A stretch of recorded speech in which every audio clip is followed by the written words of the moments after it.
ఎంతైనా ఈ గాజులు, ఈ నగలు నేను వేసుకుంటేనే ఇంత అందం వస్తాయా వీటికి? ఈ కలెక్షన్ ఈ ఒంగోలులో ఎక్కడా ఉండదు, నా దగ్గర తప్ప.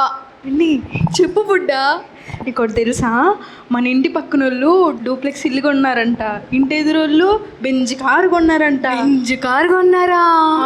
మన ఇంటి పక్కన ఇద్దరు ఆడపిల్లలు ఉంటారు చూసావా, వాళ్ళ నాన్న వాళ్ళకి బంగారు పట్టీలు చేపించాడంట. బంగారు పట్టీలే? ఒక్కో పట్టీ ఎంత ఉండిద్దో? 5 లక్షలు. 5 లక్షలే? మనం కొనలేక ఏంటి? వీళ్ళకి పని పాట ఏముండదు, ఎప్పుడు బైబిల్ పట్టుకొనే తిరుగుతారు. మనకైతే చెప్పలేని బోల్డ్ పనులు ఉంటాయి. సర్లే మళ్ళీ వస్తా, బాయ్. దాన్ని చెప్పు శైలు. సీరియల్ చూసావా ఇవాళ? నువ్వు చూసిన సీరియల్ నేను చూడలేదు, కానీ కార్తీక్ దీపం చూసా. చెప్పు త్వరగా, ఏం చూసావు? డాక్టర్ బాబు దీపక్కని కలవడానికి వెళ్ళి. అవునా? అయితే నేను సీరియల్ చూసి వస్తా, బాయ్ బాయ్. ఈ అమ్మ చూడడానికి సరిగ్గా రాదు, కానీ సీరియల్ చూసిద్దంట. సరే, ఈరోజు మన చర్చిలో ప్రార్థన ఉంది కదా, వీళ్ళందరినీ పిలవడానికి మనం వెళ్ళి వీళ్ళని పిలిచేసి వద్దాం. వెన్నిశ్రీ ఏంటి ఇలా వచ్చావు అక్క? ఏం లేదు, వీళ్ళు ఇంట్లోనే ఉన్నావుగా. ఈరోజు సాయంత్రం మన చర్చిలో ప్రేయర్ ఉంది, పిలవడానికి వచ్చా. అయ్యో నాకు కుదరదక్క, నాకు చాలా పనులున్నాయి. ఏం పని ఉంది విన్ని? చర్చికి వస్తే ఆశీర్వాదం మనకి. నేను షాపింగ్కి వెళ్ళాలి, నగలు కొనుక్కోవాలి, చీరలు కొనుక్కోవాలి, నాకు కుదరదక్క. ఒక్కసారి రా, ఏం కాదు, దేవుడు ఇంకా నిన్ను ఆశీర్వదిస్తాడు. నాకు కుదరదక్క, కుదిరితే వస్తాను. సరే ట్రై చేయి, అయితే మేము వెళ్తున్నాం. సరే అక్క. సరే, విన్ని ఎలాగో వస్తుంది కదా, బుడ్డ ఇంటికి వెళ్దాం. బుడ్డ ఏం చేస్తుందో. బుడ్డా. అక్క చెప్పు. ఏం చేస్తున్నావు బుడ్డ ఇంట్లో? మా ఇంటికి చుట్టాలు వచ్చారు. అవునా? సరే కానీ ఈరోజు మన చర్చిలో ఈవినింగ్ స్పెషల్ మీటింగ్ జరుగుతుంది బుడ్డ. ఏంటి?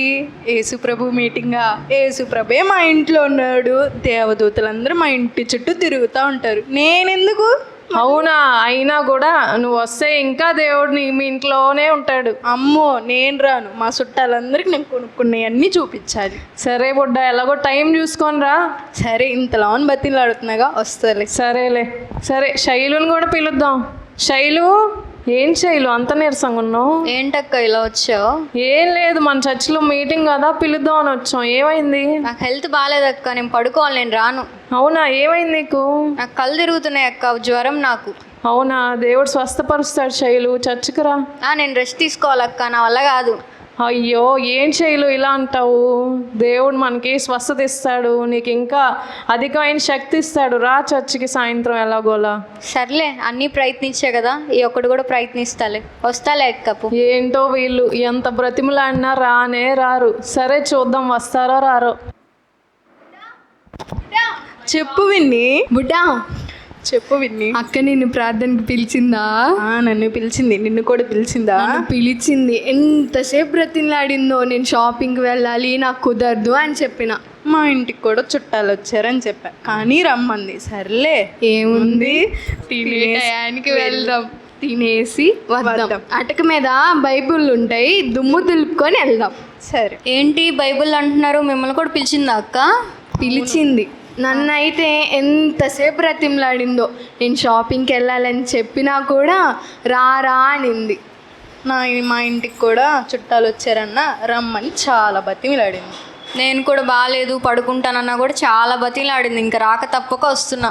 సర్లే, ఏముంది, తినే టయానికి వెళ్దాం. సరే వద్దాం. బైబిల్ దులుపుకున్నారా? అయితే దులుపుకున్నాం, వెళ్దాం రండి. సరే, ఏరి వీళ్ళు ఇంకా ప్రార్థనకి రాలేదు, చూద్దాం వస్తున్నారేమో. వస్తున్నారు నెమ్మదిగా. అమ్మా ఎంత భక్తో. సరే, మొదటిగా ప్రార్థన చేసుకుందాము, అందరము మోకరిద్దాము.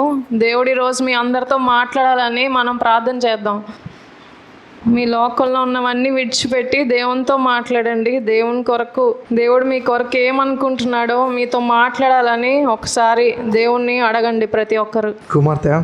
కుమార్తె, నీకు ఎన్నో రోజులు ఆరోగ్యం బాగలేదని నువ్వు చెప్పావు, కానీ అదే శరీరంతో గంటల తరబడి నీ ఫోన్ని చూసావు, అదే శరీరంతో స్నేహితులతో తిరిగావు, అదే శరీరంతో నీకు ఇష్టమైన పనులన్నీ చేశావు, కానీ నీవు నా కోసం సమయం కేటాయించలేదు. కుమార్తె, నేను నీ సాకులు కాదు, నీ హృదయాన్ని చూస్తాను.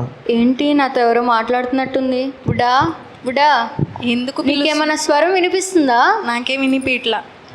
నేనే భ్రమపడ్డానేమోలే. కుమార్తె, నీవు కోరిన దానికంటే ఎక్కువగా నేను నిన్ను ఆశీర్వదించాను. నీకు వస్త్రాలు ఇచ్చాను, ఆభరణాలు ఇచ్చాను, సౌకర్యాలు ఇచ్చాను. కానీ నీ ఆశీర్వాదాలన్నీ ఇచ్చిన నన్ను మాత్రం నీవు మర్చిపోయావు. కుమార్తె, నీవు నాకు ఇవ్వవలసింది బంగారం కాదు, నీ హృదయం. నాకేంటి ఏదో ఇన్నర్ వాయిస్ వినపడుతుంది, ఎవరో మాట్లాడుతున్నట్టు. బుడ్డా బుడ్డా, ఎందుకు ప్రేయర్ చేసుకుంటుంటే కలిస్తున్నారు ఊరక? సర్లే, నాదే భ్రమేమో. కుమార్తె, నేను నీ నాలుకను నన్ను స్తుతించడానికి ఇచ్చాను, కానీ నీవు దానిని ఇతరులను గాయపరచడానికి ఉపయోగించావు. ప్రార్థన చేయడానికి సమయం లేదన్నావు, కానీ ఇతరుల విషయం మాట్లాడటానికి గంటలు గంటలు గడిపేస్తావు. కుమార్తె, నీ నోటి మాటలు నా నామాన్ని మహింపరచవలసిందిగా ఉంది, కానీ నన్ను దుఃఖపరుస్తున్నావు. ఒకసారి ఆలోచించు. నాకేంటి వీళ్ళిద్దరికి వినిపించినట్టే నాకు వినిపిస్తుంది.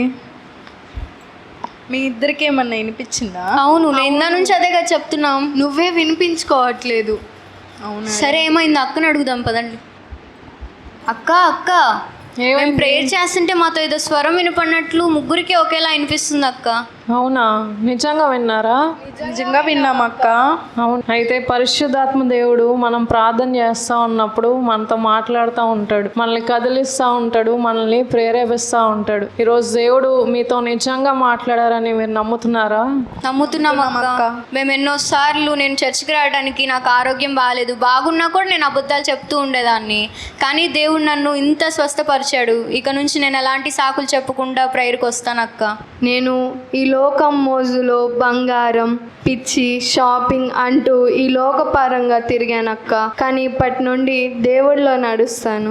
నేను ఈ లోకంలో ఈడ మాటలాడ ఆడ మాటలేడ చెప్పటం మానేసి దేవుడిలో ఎదిగి మేము దేవుడి బతిలో ఉంటానని చెప్తున్నాను. నిజంగా మీరు మారు మనసు పొందినట్లయితే పరలోకంలో ఒక్క పాపి మారితే ఎంతో సంతోషం అంట.